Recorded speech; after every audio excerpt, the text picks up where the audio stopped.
All right, my friends. So we are looking today. We're going to talk about is the city of Minsk and how it develops, and then ultimately its connection with Moscow, etc., and the competitions thereof. That's where we're going. So the Sovietization after the war of Minsk brought about an onslaught against Jewish life, and so shortly after taking over the city in July of 1920. The Bolsheviks dismantled most existing Jewish organizations. Many religious and educational institutions that had formed the core of Jewish life before the Bolsheviks were closed and their buildings municipalized. The main Sovietizing agency, the agency dealing with Jews, by the way, by Jews. This is a group of Jews on the Jewish street, was called the Yevsektsiya, Evsek. Let's see, Tsiia, Yevsektsiya. All right, this is within the Communist Party, a subgroup that deals with the Jewish issue. This is not as opposed to the Bund, which was a separately identified Jewish group outside of the Communist Party. The mission of this group was to Sovietize the Jewish people utilizing Yiddish, the language that most Jews had accessibility to, and in process to vanquish all pre-revolutionary Jewish parties and communal organizations. So you've got a group of Jews that are doing this. Keep that in mind. Besides destroying the foundations of pre-revolutionary Jewish life, the Yevsektsiya also strove then to create new educational, political, and cultural institutions that would replace Judaism, Hebrew culture, and Zionism in particular for Minsk Jews. So it's destroying that which is in place, and two, creating a new tool for the same group of people with sort of a different angle, and it's all being done by Jews as a general rule. To give you an idea of how some of this was working in terms of trying to fit in within the Soviet world, because of lack of food, besides lack of food and housing, disenfranchised Jews in this world had no right to free medical services. If a family went ill, he or she would not be treated in the city hospitals unless they paid a high Jew fee. And in response, a group of Minsk Jewish doctors come together and they establish a new medical organization. That's what we Jews do. Besides performing medical services, the doctors also lectured on health and hygiene. They gave these lectures in clubs and in movie theaters. They made it accessible to the people. The society had its own clinic, and they provided financial support for those who needed it. Sounds all wonderful. However, it's an outside organization, and fearing that the Jewish society might start offering medical assistance to the larger working class, the communists begin to attack it. They have no tolerance for organizations outside of the official structure. That's just an example of how Jews try to respond, but nonetheless were not successful in those kinds of things. Let's talk a little bit about the demographics. At the onset of what I would call the Bolshevik experiment, the Jewish population in Minsk experienced momentous demographic, socioeconomic, and political changes, triggered by what is essentially an economic crisis that hits the villages and towns. At the turn of the century, there's an internal migration that happens that is directed towards the city of Minsk. They had been in a world of economic backwardness. There was a dearth of natural resources. There was a primitivism of agricultural structures, and many of the Jews moved to it's still small, but a bigger city, and they left their shtetls and settled in these bigger cities because they had newly established factories. You've got the industrial age also starting to play here. So you've got factories which offered wider opportunities of employment and livelihood. So there's a movement out of the shtetl world into small cities like Minsk.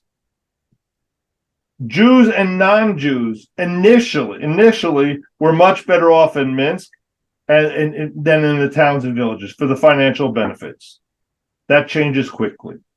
This constant stream of non-Jewish migrants as well, because it's not just Jews who are leaving the shtetl, this non-Jewish group results in a decrease of the proportion of Jews within the city. You've also, another element in the decline is, as well you know, many Jews are leaving to go to America. In the 1920s, given the turmoil and the exodus, it just made sense for people to leave and go to America. So you've got people non-Jews moving into Minsk. You've got Jews moving out of Minsk in order to go to America.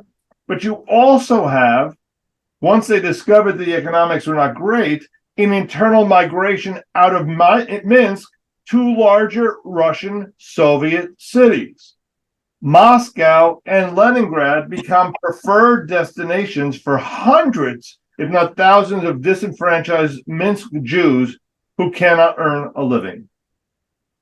Now, please be aware, this being driven out towards Moscow is really motivated not by what's wonderful in Moscow and Leningrad, but really by the unemployment issues in Minsk.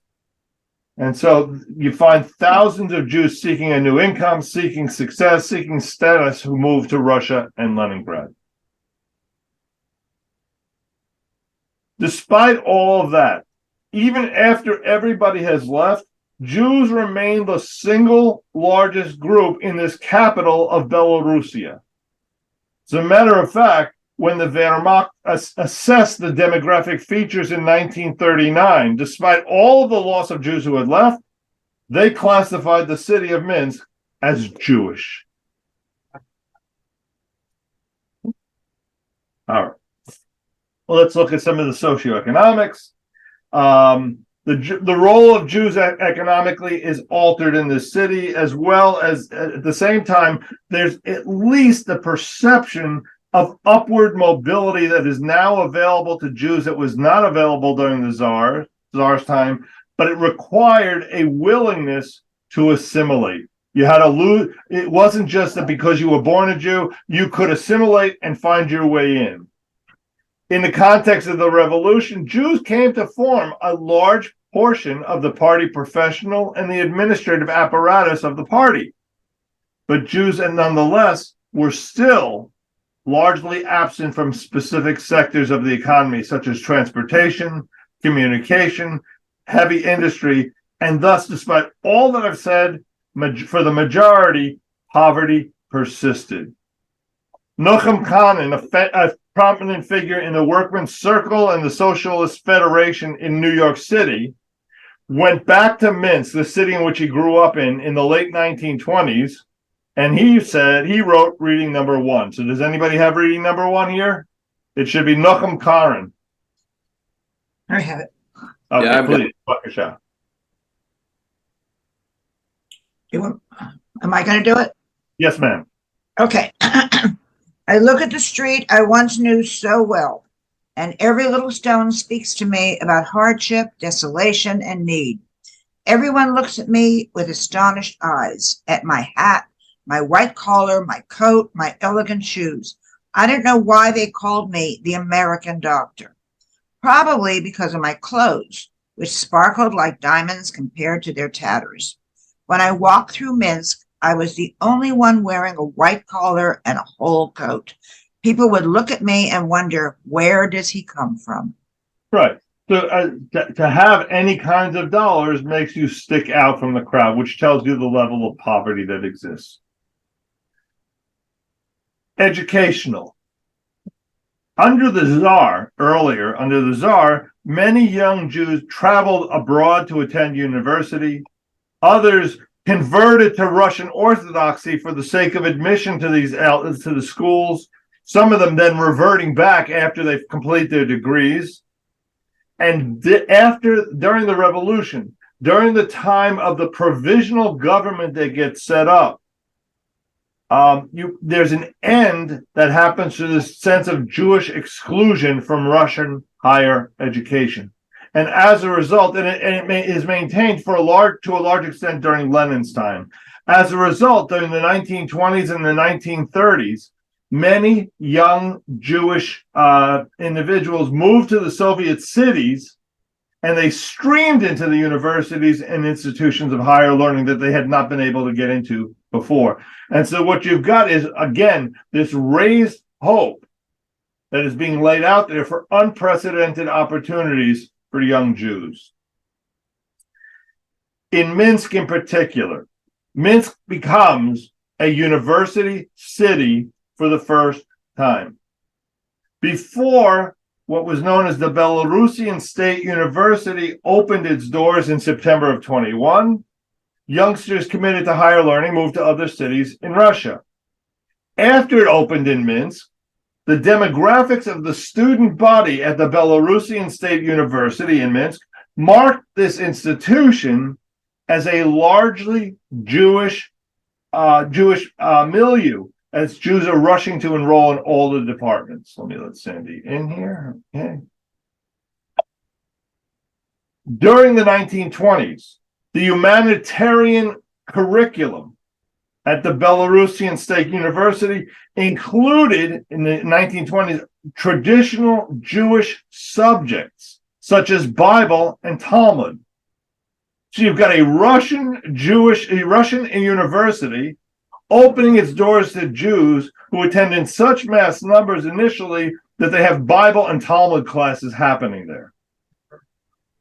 More interestingly, or most interestingly, it also includes Hebrew language, making the university the only public setting in Minsk in which Hebrew language still has a place.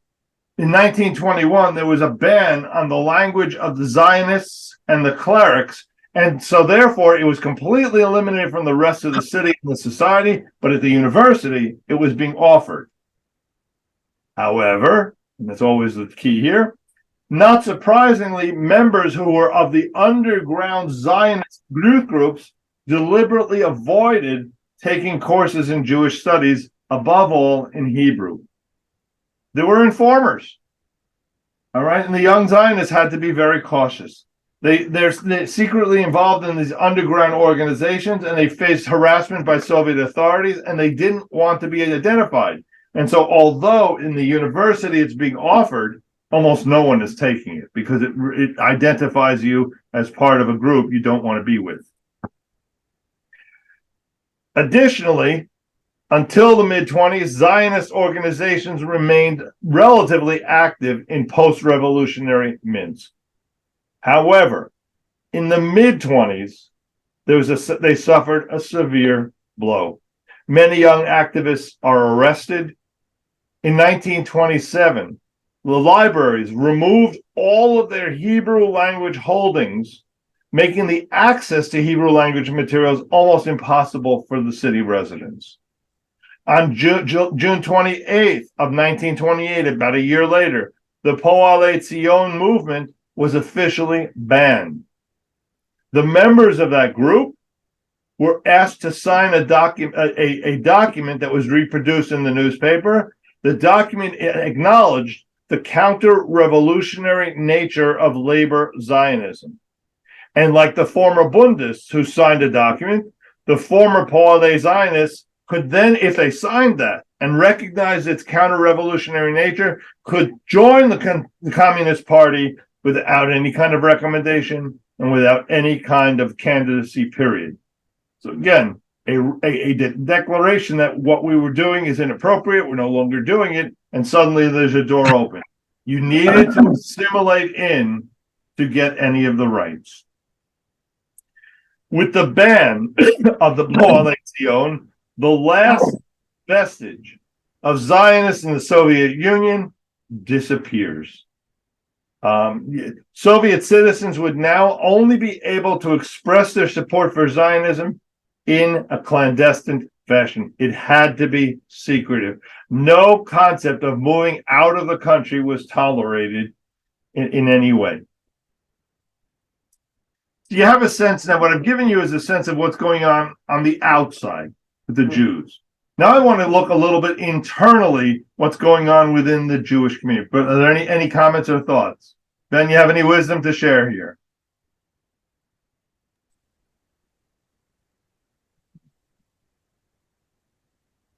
You're on mute. There you go. No wisdom at all. No, it's all right. So if we go back to Minsk, as elsewhere, the Bund had fought for the ideals of socialism. They had fought for civil equality for Jews and the creation of commerce institutions that would support the development of Yiddish language and Yiddish culture. They wanted nothing to do with Hebrew. They were focused, and not necessarily religious practice. It was a focus on Yiddish and Yiddish culture.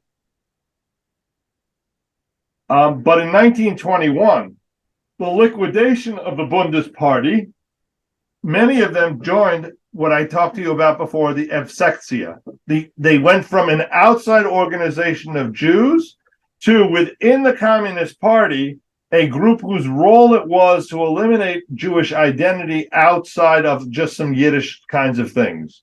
All right? Now they're functioning from within. And as a result, for the first time, because they're now part of the Communist Party, they have real political power on the Jewish street.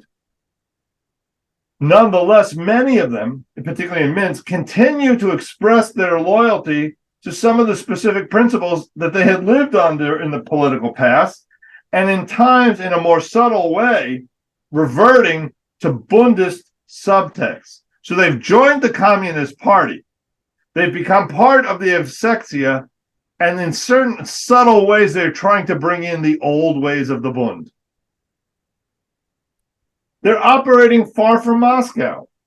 They are in a capital of the Soviet Republic, but it's still a relatively provincial kind of city, a small city. And during the 1920s, the Jewish political leadership had more autonomy in this small city far from Moscow than many other groups did.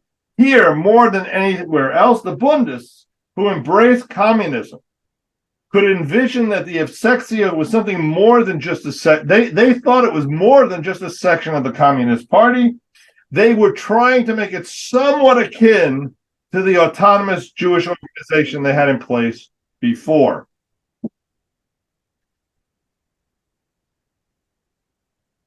The members of the Minsk Yevsektsiya admitted that following the liquidation of the Bund, propaganda work among the local Jewish population was far more effective. However, during the months after the dissolution of the Bund, numerous former Bundists come to serve prominently in Yevsektsiya, so much so, as I described, that the Yevsektsiya becomes, in a sense, the Bund's heir. For the communists, from the start, all that the Yevsektsiya was considered was to be an administrative body, not an independent Jewish institution. But what you are seeing is a seeping through of the old ways, despite the intent of the Communist Party. So, for example, among the cultural strategies inherited from the Bund and promoted by the new leadership, the most visible, the most powerful, the least problematic was obviously the support for Yiddish language. The Bund had become committed to Yiddish and Yiddish culture as the essence of Jewish proletariat national identity. Language was the tool. It was no longer religion. It was no longer Zion. Language became the tool for maintaining a Jewish identity. But this distinction, as it lays out with the Yiddish and the Bundist thinking starting to seep through, becomes too apparent, and it begins to arouse complaints. In February of 25, a group of 17 communist, Jewish communists, petition asking to rename the two institutions, thrusting aside the Bundists once and for all. The petition argues that the Bundist traditions slow down the Bolshevization of Jewish workers, and as a result, people are heeding their former leaders from the Bundists and ignoring the communist elite. So you can see what you've got is competing desires and competing goals within this new Russian organization. Some trying to maintain the old ways, and some who are much more assimilated and trying to create a much more communist approach. Under the Soviets, the Bolshevik position contested the Yiddishist stance. At times, commitment to Yiddish among former Bundists produced separatist tendencies. That's the whole fear. And that clashes with the allegiance to communism. The Yevsektsiya, therefore, is faced with what essentially is an elusive task, easing the tension between the particular nature of being a Jewish section, meaning using Yiddish, and the general character of the party, which meant using primarily Russian. All right, Lou. Is this a conflict between the Russian language and the Yiddish language? Yeah, yes, but I think the reason for that is that they imply much more than the language itself. Yeah, but I get that, but as opposed to Yiddish, these Yevsektsiya, however you pronounce it, Yevsektsiya, right? Took me a while. They were proposing that people spoke Russian as opposed to Yiddish. Over time, that's exactly the case. Yes. In the early stages, you kind of led me in. In the early stages, as they established the Yevsektsiya in the early 1920s, the Yevsektsiya was in dire need of support from the Bund as they first formed themselves, and they relied heavily on that Jewish party to organize propaganda activities, appointing from its ranks a new communist cadre. As a matter of fact, in August of 1920, the Minsk Yevsektsiya organized a committee for public assistance. One of their goals was to promote Jewish conscription in the Red Army. And they invited the Bund to participate in a week of recruiting Jewish workers on the Western Front. So the Yevsektsiya in 1920 is saying, we want to make use of the Bund to achieve our goals. But by March 21, we're talking about a year later, the Bolsheviks' ambition for absolute control over politics results in the liquidation of the political parties and the factions within the Communist Party. The party would no longer tolerate any criticism, any opposition, or any faction. And so at that point, yes, Lou, the Russian becomes the key fact. Any comments, thoughts there? Okay. So now what you've got is you've got a population in Minsk, and you also have a good, substantial population that has moved to Moscow.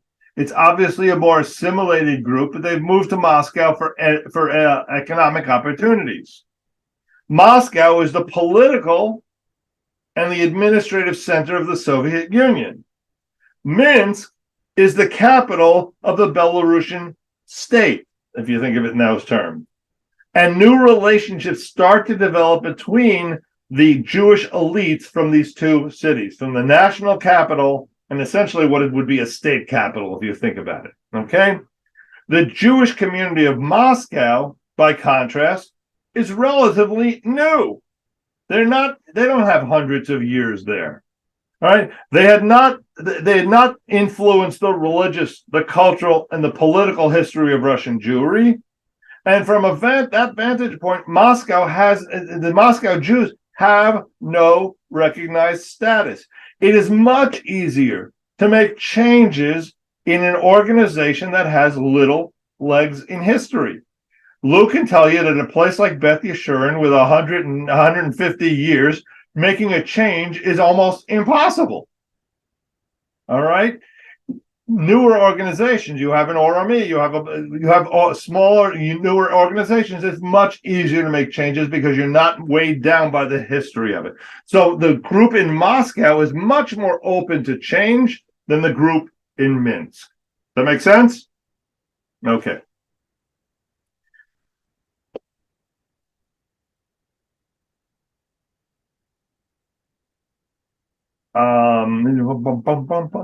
So Minsk is really trying, so Moscow is sending down orders and so from the Jewish community they're sending down what they believe to be national orders, that national rulings that should apply to everybody in the country.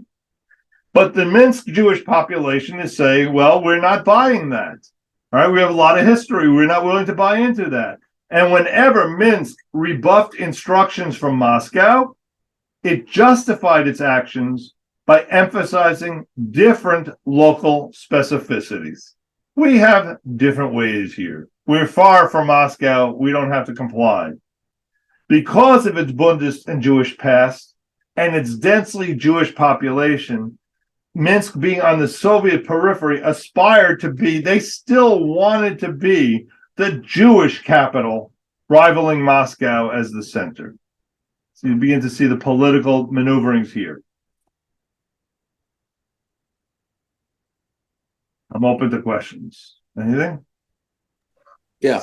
Yeah. What were there similar issues in Riga and Lithuania as well? Yes, and I'm using Minsk as an example because it represented a lot of what went on. But yes, indeed, parallel kinds of things happened.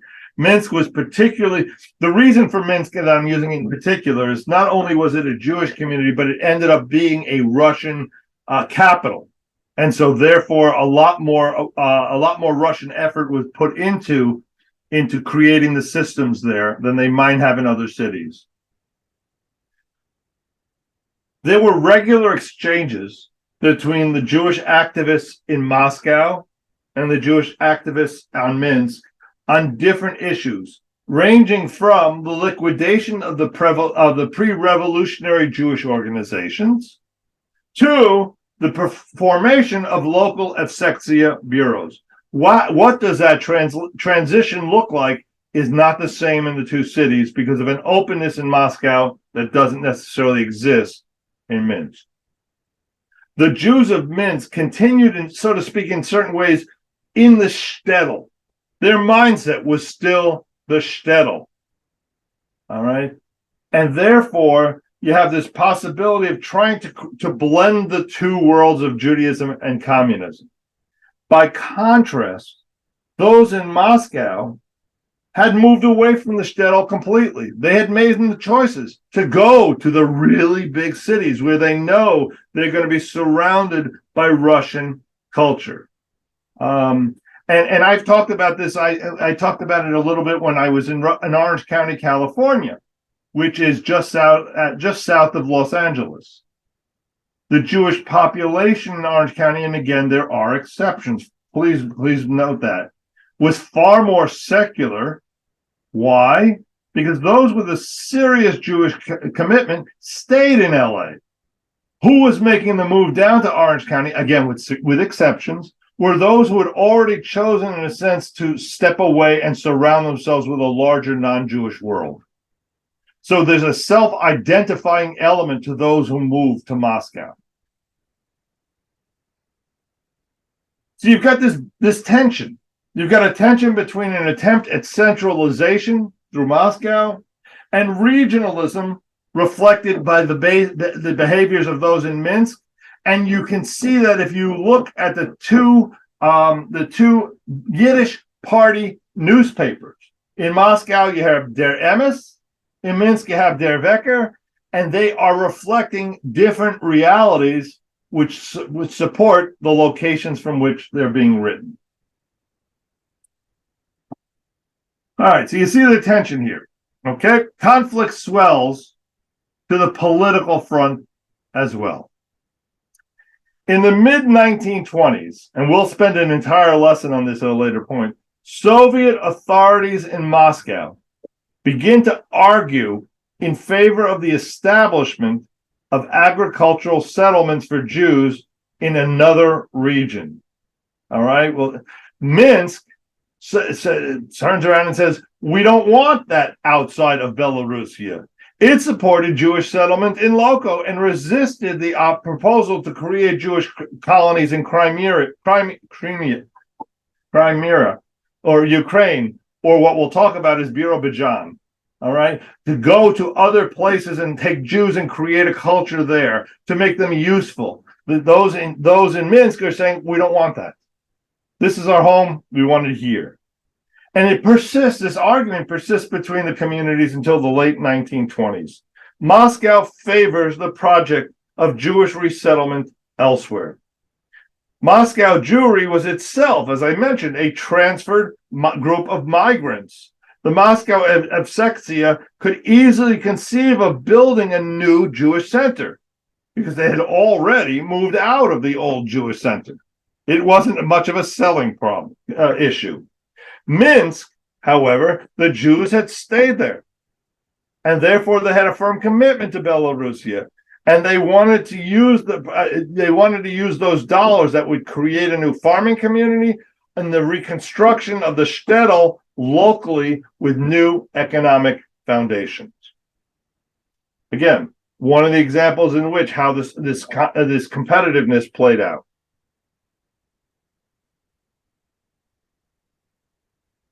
There was a systematic campaign of Bolshevism, right? They are looking to make everybody fit under this larger label of communists with independent little nationalist kinds of things, but everybody, their primary identity has to be the Soviet Union. And in 1926, the Central Committee of the Communist Party issues a political letter, and in it, it addresses it to its local and regional organizations, i.e. Minsk, and it condemns the Bund.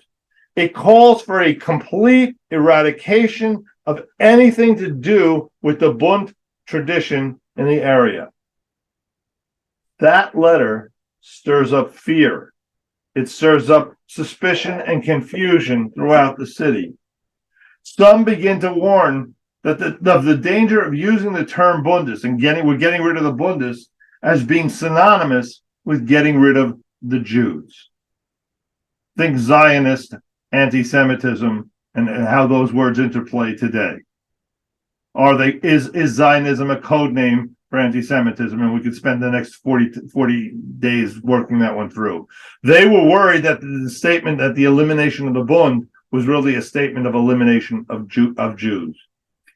Many complained about the tendency to consider former Bundists unreliable communists and to bar them from any kind of executive positions in the Soviet institutions. And in some cases, former Bundists were dismissed from their positions and replaced by local Belarusians. So there was some concern, but there's a fear that it's just a code word for Jewish destruction. The accusation of Bundism became synonymous with a broad and multifaceted number of accusations, including national chauvinism, pessimism, territorialism. So if you preferred Yiddish to Belarusia, if you urged your child to attend a Yiddish school instead of a Russian or Belarusian school, if you objected to the growth of the number of non-Jewish workers in a predominantly Jewish factory, or if you supported marrying only Jewish women, all of this was considered as an outcome of Bundist behavior. Those were unacceptable to the communist world. Ultimately, it becomes very clear that the Bundist traditions could not fit in to the Soviet universal paradigm, and that any kind of allegiance to the Bundist past had to be removed from the public sphere. I guess, are there any parallels to the way we see life here in America? Anybody pick up on here?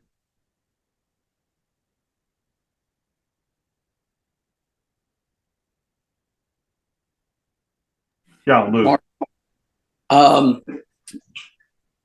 Is this before Stalin consolidated his power in the late 20s? Well, Stalin comes into power in the late 20s after Lenin. And for the first few years, and really into the 1930s, he's he's not necessarily consolidating. It's really mid 1930s that he begins that consolidation. So I think this is a little bit before.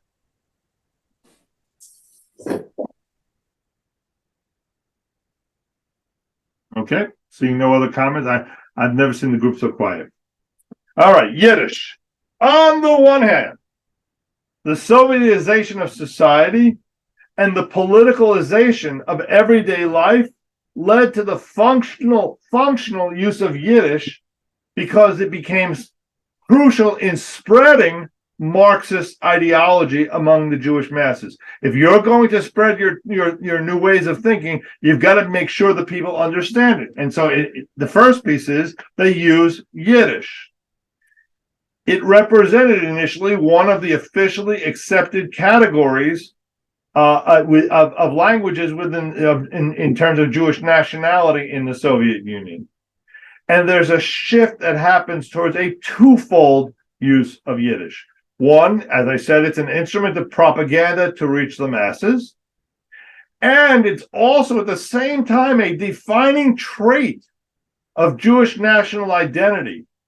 All right. It results in Yiddish becoming, in a sense, what we grew up with and what we understood of Yiddish, a new status as a political, a scholarly, and everyday life tool for Soviet Jews, as well as many. My world with my mom, Yiddish meant Jewish. Plain and simple, Yiddish meant Jewish to her.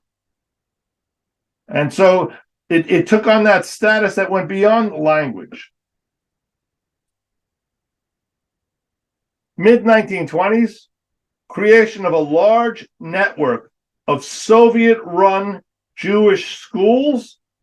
Yiddish becomes the language of Soviet Jewish education in the Soviet schools. This is the 1920s. However, like their Zionist brothers before them, many Jews refused to attend these Yiddish schools and preferred Russian or even Belarusian schools for a variety of reasons. Number one, children who had studied in the Russian language school before the establishment of these Yiddish schools were reluctant to enroll in a Yiddish school. This is not the time to change. Two, at times, parents saw the Russian school a better practical purpose, which influenced their decisions for their children.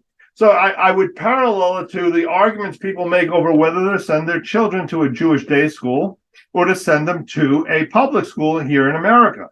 Those who focus on a serious Jewish education many times will choose a day school. Many of those who are opposed would say the day schools do too much isolation, and I want my kid exposed to the larger population. And to both arguments, I say yes. Okay, yes, they're both right, and that's why the parents struggle with this and how each one makes their own call. They're both right. Well, that's the same thing. That's the same kind of situation you saw in Russia. You have the introduction of these Yiddish-speaking schools, and not many parents were not buying it. They didn't see it as practical for their children in growing up. Nonetheless, this is an innovation. You have to realize the introduction of Yiddish into the public schools is an innovation that is given government support, and it generates high hopes for the future development of Jewish cultural and scholarly institutions in Minsk. Notice I didn't say Judaics. I said cultural and scholarly institutions. The editors of one of the finest academic publications in Yiddish to appear in the USSR, it was called Zeitschrift, was issued in Minsk from 1926 to 1931, and it conveyed with pride the potency of this potential dream. I mean, it's a new concept, and that's reading too. Anybody have that? If not, yes. All right, Jerry, would you do us the honors? You just need to unmute.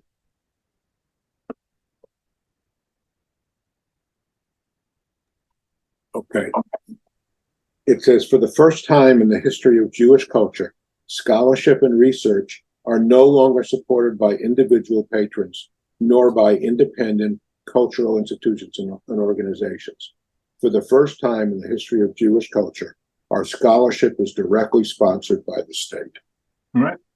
It's as if America was giving money to the yeshivas and the day schools.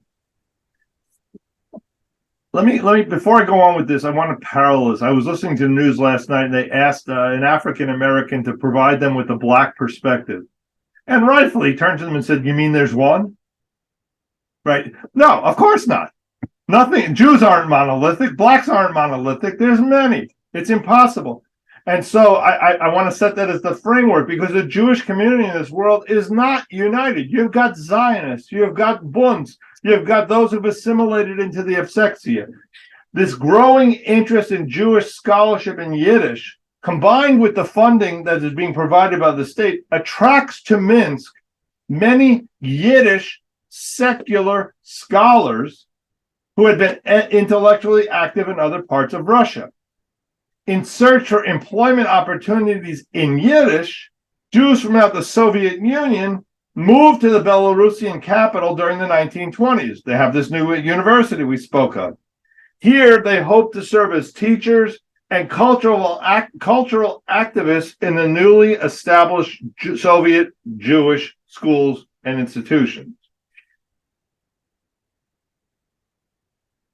The organizers, however, that being said, the organizers and the supporters of the university's Judaic section, not just the culture, but the Judaics, the Bible, the Talmud, struggle to find any lecturers or professors who would move to Minsk.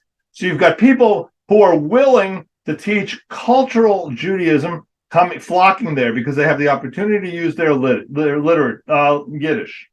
The same time, those coming to teach Judaics want nothing to do with this. And some of the students in the Judaic department oppose the complete Yiddishization of the curriculum as well. As a matter of fact, in 1927, 65 first-year Jewish students enroll in the Jewish department, while 200 Jews enroll in the general department. So 3 out of every 4 are enrolling in the non-Jewish element of the university world. Subdivided, let's look at this Jewish department, subdivided into 3 main commissions. It's history, literature, and linguistics. The Jewish department studied questions related to the history of Yiddish language and literature, the social history of the Jews of Belarusia, their culture, and their folklore. Notice what's not being taught: Bible, Talmud, Jewish life. Okay, so there's a very marked distinction being made here, and that is the communist goal: is to get rid of Judaism while maintaining a sense of maybe a little bit of a Yiddish culture within the Soviet Union, but not as practicing Jews. This really, Minsk, as a result, because of this university, is one of the most important examples of what was a Yiddish experiment in the Soviet Union. It originates in the Soviet nation state. It's a project based on territorial nationalities. So people in different cultures were living in different places, not the Jews, though. They didn't have their own land. And so for them, what was their binding factor in terms of how the Russians understood them? Language. Yiddish became the tool for identifying one group that had no land base.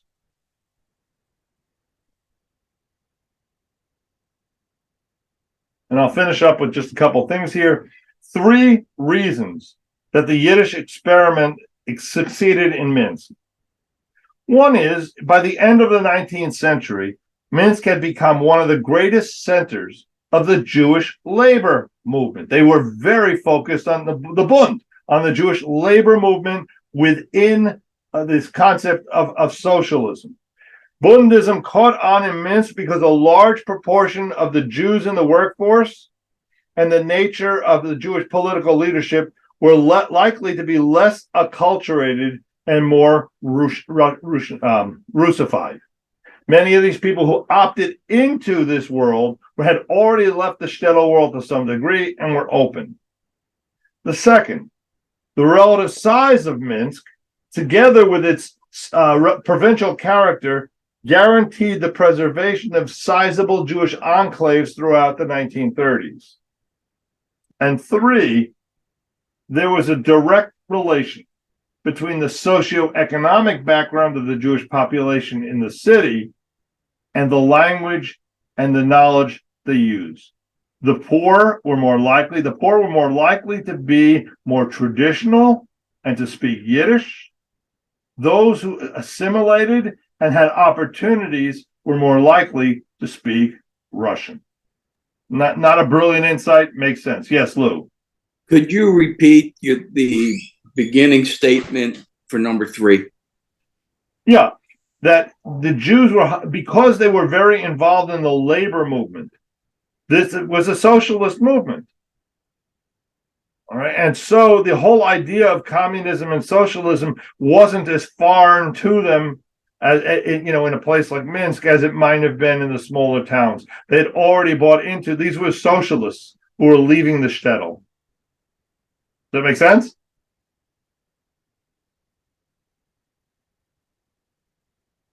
Yeah, that's fine.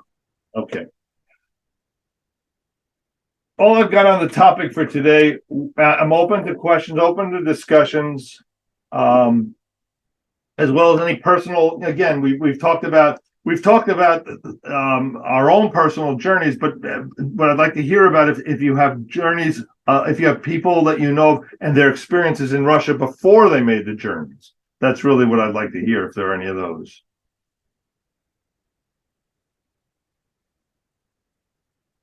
Well, some of what you said existed before the revolution.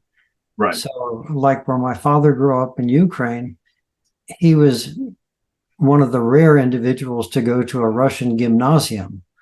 So he learned Russian, but his sister and brother grew up speaking Yiddish and only knew kind of rudimentary Russian. His father knew Russian because he had to deal with Russians in his business. But this is all in the, 1912, 1913, 1914. So there was still a division between Russian-speaking Jews and non-Russian speaking Jews. Right, for sure. This because the Jews were part of the Bund. Right, and so whereas the Bund is emphasizing Yiddish, they're nonetheless emphasizing socialism at the same time. And so there's an exposure to Russian that they might not have gotten in another world. You've also got the Zionists at the same time. You've got people emphasizing Hebrew. But as we see in the 1920s, that utterly disappears. That's an unusual thing because I remember my father telling me that his parents made sure that they could all read Hebrew and read the Siddur and all that stuff. And that was all pre-Soviet. But I guess that kind of disappeared. Yeah, and then once the Soviets took over after the revolution, the idea of emphasizing a language from their perspective, whose intent was to have people leave and go elsewhere, was intolerable.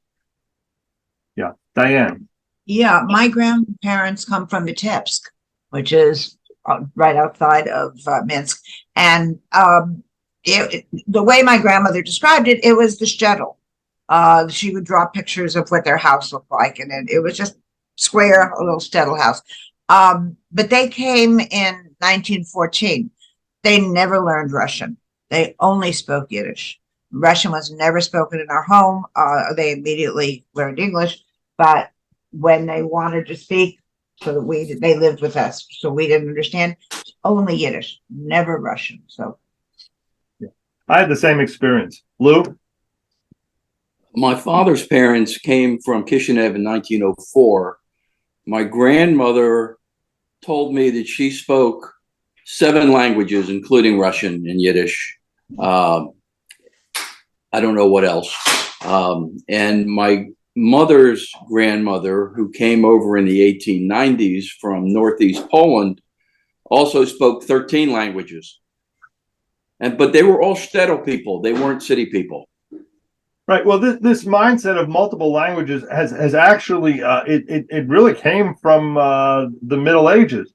The Jews were traders, traders, and they moved from country to country, and they needed the accessibility of multiple languages in order to engage in trade. And so it was very common for them to know many of the. So anybody Russian in this world is a tool to the outer world. Those who remained insulated, like my grandparents, my great-grandparents, were less likely to learn Russian. They didn't have a need for it. If you were interacting with the larger world, you would. And so, yeah, I can see how one brother, as you described, Ben, one brother would, and others would not have the need. Yeah, Manny. My parents came from Lodz, Poland, and they spoke fluently 5 languages because they were there during World War I. Right. Except in our household, I don't think I heard any of the other language, the Polish, Russian thing, maybe more than twice or 3 times as I was growing up. They never used it. You spoke English or Yiddish, mostly English, with Yiddish naturally thrown in. But they didn't use the other languages at all. I can only imagine that the other languages reflected a negative experience. And right. So there was a conscious decision not to utilize them. I love the idea that, the languages get mixed. Listening to my mom, it happened all the time. I was listening to somebody yesterday speaking in Hebrew, and suddenly 3 English words fit. And it was like, I stopped him and said, wait a minute. And she says, I don't even realize it's happening. And that would happen with my mom with Yiddish. She'd be speaking on the phone in Yiddish, and suddenly there's English coming out. And she didn't even realize it had happened. Lou? I suspect that once our ancestors got to the United States, the other European languages weren't spoken in the community, but Yiddish was. And Yiddish was still the common language. Right. And it was an enabler because they came from different parts of the world. So if you came from, no matter where you came from, Yiddish was, it's just common. Right. Except for the Sephardim. Yeah. There's something to be said for multiple languages. Having just spent some time in Europe and seeing people who can converse in so many different languages, it intimidated me. We don't have, I can say a few words in Spanish. I can have my Hebrew, but it's not the same kind of of course it's happening amongst the population. They all speak French and English and German, and they all can communicate with one another. I found it very impressive. Yeah. I have a very good understanding of American, British, Canadian, New Zealand, and Australian. Yeah, that I get, and I was accused by those in Britain of speaking some foreign language. Indeed. For sure. They made fun of me throughout. So yes, indeed. All right, my friends, we'll continue next week.